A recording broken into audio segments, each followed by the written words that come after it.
não era. Então as coisas começam a mudar no meio do caminho, né? Mas nunca foi o que eu busquei.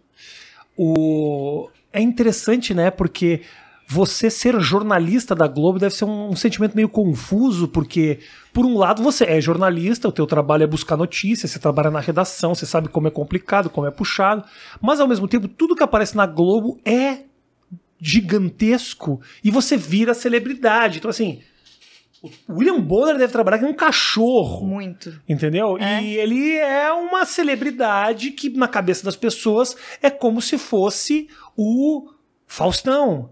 Mas o Faustão, ele trabalha uma vez por semana. Então, assim, o jornalismo não é glamouroso. Estar na Globo apresentando algo é. E assim, tem muita gente que entende glamour até no fato de você estar aparecendo na TV, ou, enfim, não é mais. Eu nem falo mais TV, né? Porque hoje em dia é tudo tão digital, aparecer em alguma, sei lá, internet, qualquer coisa que seja. Mas até isso eu tento entender como o meu trabalho. A exposição é uma consequência do meu trabalho. Eu não tento entender o meu trabalho como a exposição em si. Esse é um trabalho que eu quis fazer, assim, pra tentar não tirar o pé do chão, assim, sabe? Porque é fácil tirar o pé do chão nesse mundo, é muito fácil. Quando começa aqui 1 milhão, e aí vem gente. Você começa a perceber que, cara, você começa a se achar poderoso, entendeu? E, na verdade, assim, é um número. Claro que é legal ter esse número, mas que você não entenda esse número como, né, absoluto na sua vida, assim, e tal. Então, até a exposição é consequência. Então, esse glamour, na verdade, não existe. A gente sabe disso muito bem. E eu não entendi o tiro gigante que eu tinha quando eu comecei o G1 Minuto. Cara, Brasil inteiro. Eu realmente... Porque no estúdio mesmo, é aquela, né, expectativa e realidade. Você olha na televisão, a pessoa tá ali bonitinha falando as notícias e tal, mas o estúdio era uma câmera robô e tinha só eu no estúdio. Não tinha nem cinegrafista? O switch, a câmera parada, né? E o switcher ali e tal, conversando comigo, a galera. Mas, tipo...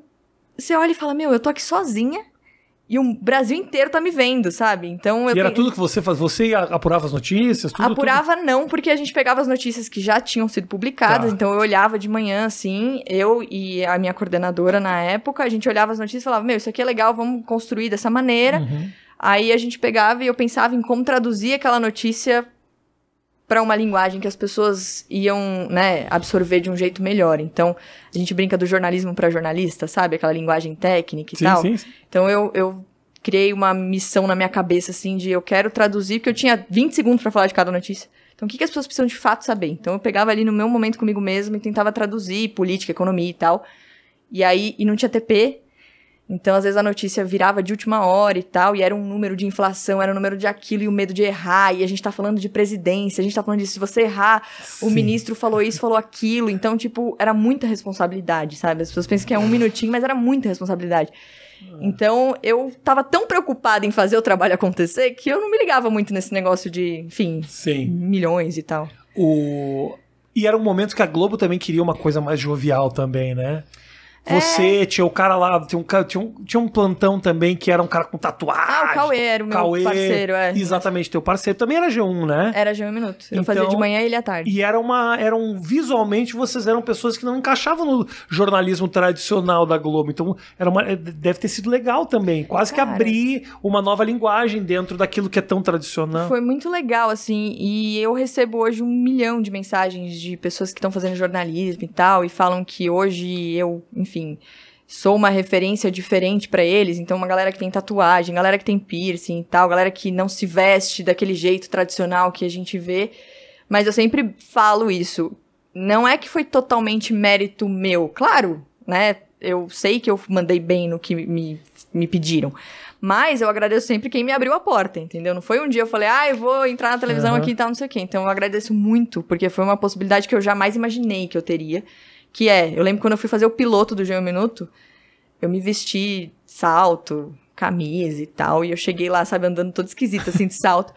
Aí eles, Mari, por que você tá assim? Eu falei, falaram que é um negócio de vídeo e tal, eu vim assim, não, a gente quer você mesmo. Naquele momento eu falei, cara, que demais, sabe? Tipo, então eu agradeço muito, assim, demais por você poder ser você e por você não precisar colocar aquela roupa que... não dá, entendeu? Nós, Pra mim, aquilo era uma fantasia, entendeu? Então, não combinava comigo, assim. Claro que se for o que a pessoa veste, tá tranquilo, mas não era quem eu era na época, então eu fico muito feliz. É louco, né, a gente imaginar que é difícil conhecer jornalista, né? Quem são essas pessoas que vestem as mesmas roupas, que usam o mesmo cabelo? E a rede social possibilitou que a gente conhecesse essa turma de uma outra forma. Sim. Que deve ter sido assustador para a Globo no começo quebrar essa parede, né? Porque era uma construção de credibilidade. Aí a gente vai descobrir que não, a Sandra Nemberg é uma ex-atriz que Demais, louca e fazia peças conceituais. E o William Bonner é meio tiozão e se comunica daquele jeito. E o relacionamento dele com a Fátima virou fofoca.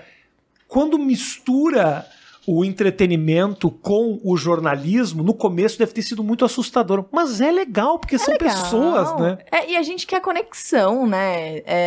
Eu sempre defendo muito isso, assim. As pessoas, eu acho que se identificaram tanto comigo, assim, porque além da notícia, elas tinham muito mais informação ali sobre quem eu era. Então é muito mais fácil você ouvir uma notícia.